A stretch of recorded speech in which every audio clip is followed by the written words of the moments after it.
నమస్కారం. హయగ్రీవ హయగ్రీవ హయగ్రీవేతి యో వదేత్తస్య నిస్సరతే వాణీ జహ్నుకన్యా ప్రవాహవత్. అరుణాం కరుణాతరంగితాక్షీం ధృతపాశాంకుశపుష్పబాణచాపాం అనిమాదిభిరావృతాం మయూకైః అహమిత్యేవ విభావయే భవానీం. శ్రీమాత్రే నమః.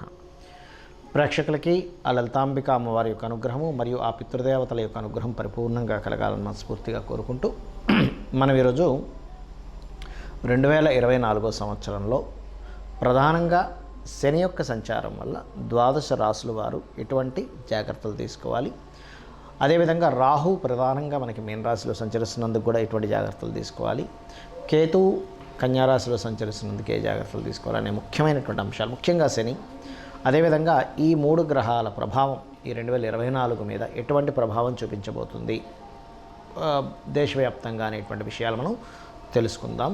అదేవిధంగా ఏ పరిహార మార్గాలు చేసుకోవాలో కూడా నేను మీకు చెప్తాను.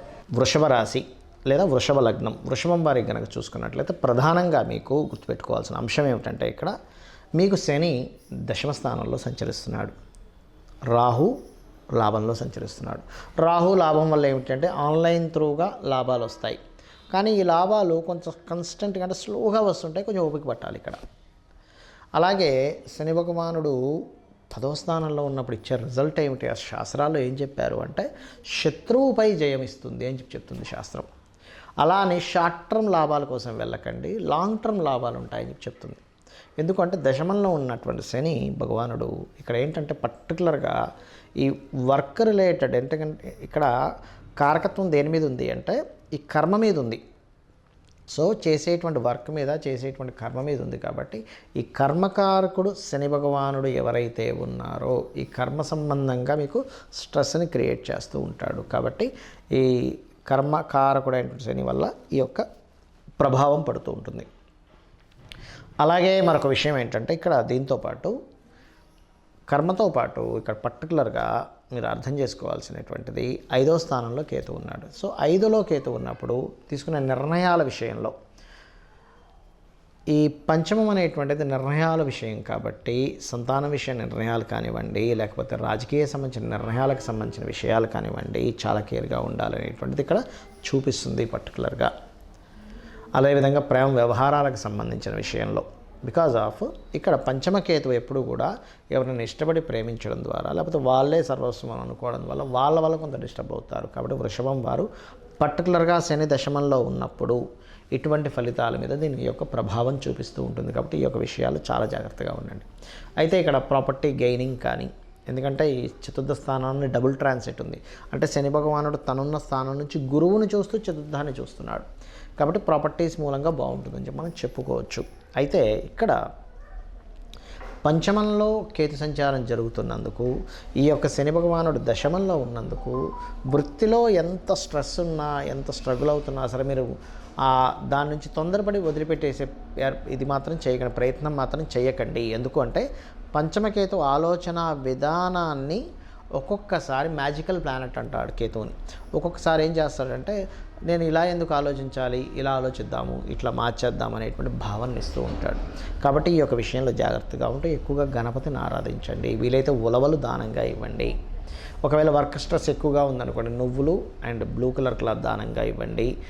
అదేవిధంగా పితృదేవతలకు ఖచ్చితంగా చేసుకోండి, మరింత ఎక్కువ లాభాలు వస్తాయి రాహు లాభంలో సంచరిస్తున్నందుకు.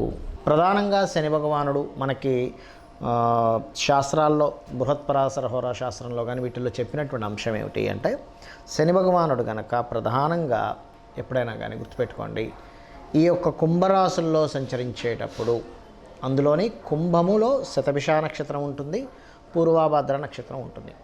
అయితే ఈ శతభిష పూర్వాభాద్ర నక్షత్రం వారు కొంత జాగ్రత్తగా ఉండాలి. ఒకటి అక్కడ కొంచెం తల్లిగారి ఆరోగ్య విషయంలో జాగ్రత్తగా ఉండాలి పర్సనల్గా తీసుకుంటే. కానీ ప్రపంచవ్యాప్తంగా, దేశవ్యాప్తంగా, మన ఇండియా పరంగా చూసుకుంటే ఏమిటి అంటే ఇక్కడ ప్రధానంగా ఈ యొక్క సారాయి లేకపోతే అంటే మత్తు పానీయాలకు సంబంధించినటువంటి విషయంలో కొంతమంది చూడండి పలానా వైన్ షాప్స్ అవి తీసుకుని ఉంటారు, ఎక్కువ రేట్ పెట్టి తీసుకుని ఉంటారు. అలాంటి వాళ్ళు ఇబ్బంది పడతారు. ఎందుకు అంటే ఇక్కడ మత్తు పానీయాలు అమ్మేటువంటి వాళ్ళ మీద ఈ అంటే మత్తుని కలిగించేటువంటిది ఏదైతే ఉంటుందో గుర్తుపెట్టుకోండి, బండగా వీళ్ళకి ఇబ్బంది వస్తుంది. ఇది బాగా అర్థం చేసుకోండి. ఎందుకంటే చాలామంది తెలియక, అంటే నాకు తెలిసిన వాళ్ళు చాలామంది తెలియక ఏం చేస్తుంటారంటే, సరే నేను ఇదేదో ఇందులో నాకు ఇది లక్కీగా లాటరీ కనుక నేను ఇందులో వేస్తే నాకు గనక వస్తే నేను ఇంతకు అమ్ముకుంటాను, నాకు దీనివల్ల డబ్బులు వస్తాయి అనుకుంటారు. దీనివల్ల మీరు దెబ్బతింటారు. కాబట్టి పర్టికులర్గా ఈ యొక్క జోలికి వెళ్ళకపోవడమే మంచిది.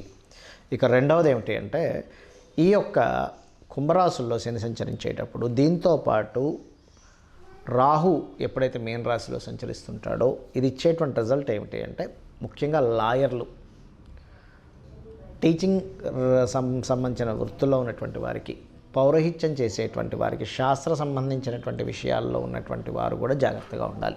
అంటే ఎందుకు అంటే, ఈ రాహువు మాయా అంటారు. రాహువు మాయాకారకుడు. మనకి మీరు కనుక గమనించినట్లయితే కాలాన్ని నియంత్రించేవాడు రాహు. రాహువుకి మేఘము అనేటువంటి పేరుతో కూడా చెప్తారు. అంటే మేఘము మబ్బుల్ని రాహుగా చెప్తూ ఉంటారు.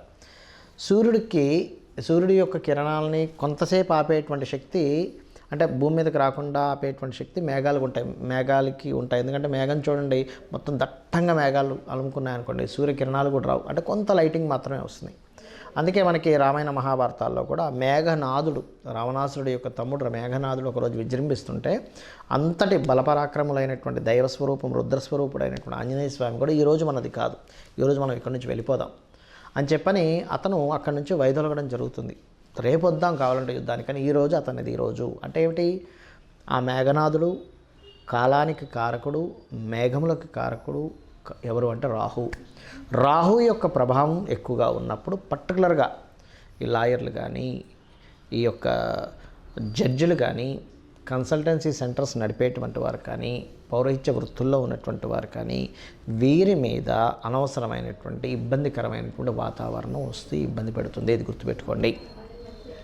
పర్టికులర్గా కుంభంలో శని సంచరించేటప్పుడు, మీనంలో రాహు సంచరించేటప్పుడు, అంటే ఈ క్రాస్ అవ్వాలంటే దాదాపుగా దీని యొక్క ప్రభావం ఆల్మోస్ట్ ఒక 4 years వరకు ఉంటుంది. ఎందుకంటే రాహు మీనంలోకి వస్తే, కుంభంలోకి వస్తే ఒక 1.5 year తర్వాత ఈ శని మళ్ళీ మీనంలోకి వెళ్తాడు. సో ఇది క్రాస్ అవుతూ ఉంటుంది. ఇదొకటి. అదేవిధంగా మనకి కేతువు కన్యారాశిలో సంచరిస్తున్నాడు. కన్యారాశి కేతువు ఏం చెప్తుంది, బృహత్పరాశర హోరాశాస్త్రం ఏం చెప్తుంది అంటే, కన్యారాశిలో కేతు సంచారము రాజులకి ఇబ్బంది అని చెప్తుంది. అంటే ఏంటి, ఇప్పుడు ఆల్రెడీ పరిపాలిస్తున్నటువంటి రాజులు ఎవరైతే ఉంటారో వాళ్ళకి ఇబ్బంది. అంటే ఎటువంటి ఇబ్బందులు అండి, వాళ్ళ యొక్క ఏదైతే పరిపాలిస్తున్న వాళ్ళ యొక్క రాజ్యం కోల్పోవడం.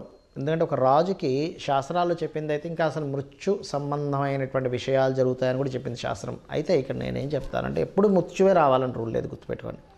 ఒక రాజుకి తన రాజ్యం కోల్పోవడమే మృత్యువుతో సమానం. ఒక ఉదాహరణకి ఒక సైనికుడు ఉన్నాడు, లేకపోతే ఒక యుద్ధం చేసేవాడు ఉన్నాడు. యుద్ధం చేసే వ్యక్తికి యుద్ధంలో మరణించడం కంటే యుద్ధంలో ఓడిపోవడమే మరణంతో సమానం. అలా ఏంటంటే శాస్త్రాల్లో చెప్పినటువంటిది అయితే మృత్యుతుల్యమైనటువంటిది మృత్యు సంభవము అని చెప్తూ ఉంటారు. ఎందుకు, కేతు కన్యారాశిలో సంచరించేటప్పుడు. కాబట్టి రాజులు అంటే ఇప్పుడున్నటువంటి కాల ప్రమాణంగా తీసుకుంటే సీఎంలు కావచ్చు, పిఎంలు కావచ్చు, లేనట్లయితే దేశవ్యాప్తంగా ప్రెసిడెంట్లు కావచ్చు, ఈ భారతదేశం అనే కాదు, ప్రెసిడెంట్లు కావచ్చు. అందులో పర్టికులర్గా కాశ్మీర నగరానికి సంబంధించినటువంటి విధిగా చెప్తూ ఉంటారు కేతు కన్యారాశిలో సంచరించినప్పుడు.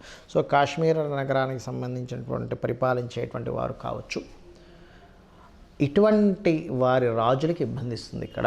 మరి కేతు సంచారం కన్యారాశిలో మరి సామాన్య ప్రజలు ఏ విషయాల్లో జాగ్రత్తగా ఉండాలి అంటే, ఇక్కడ ల్యాండ్ మీద చూపిస్తూ ఉంటుంది. ఎందుకంటే కన్యారాశి అనేటువంటి ల్యాండ్ సంబంధించిన రాశి. కన్య కానీ, వృషభం కానీ, అదేవిధంగా మకరము, ఈ 3 కూడా ల్యాండ్స్ రిలేటెడ్ సంబంధించిన రాశిగా చెప్తూ ఉంటారు. కాబట్టి ఏమిటి, ఒక 1 year 4 months వరకు, ఇంకొక 1 year 4 months చేంజ్ ఉంది ఆ కన్యారాశిలో కేతు సంచారం. ఆ సమయం వరకు కూడా మీరు చాలా జాగ్రత్తగా ఉండాలి ల్యాండ్ మీద ఇన్వెస్ట్మెంట్ చేసేటప్పుడు. జాగ్రత్త అంటే ఏమిటి, ఒకటి ఏదైనా లిటిగేషన్ ల్యాండ్ తీసుకుంటారు తెలియక ఈ కన్యారాశిలో కేతు సంచారం జరిగేటప్పుడు. అంటే తెలియక ఇన్ని రోజులు కష్టపడి జాగ్రత్తగా పెట్టిన డబ్బులు కాస్త లిటిగేషన్ ల్యాండ్లో పెట్టి అక్కడ ఇరుక్కుపోవడం.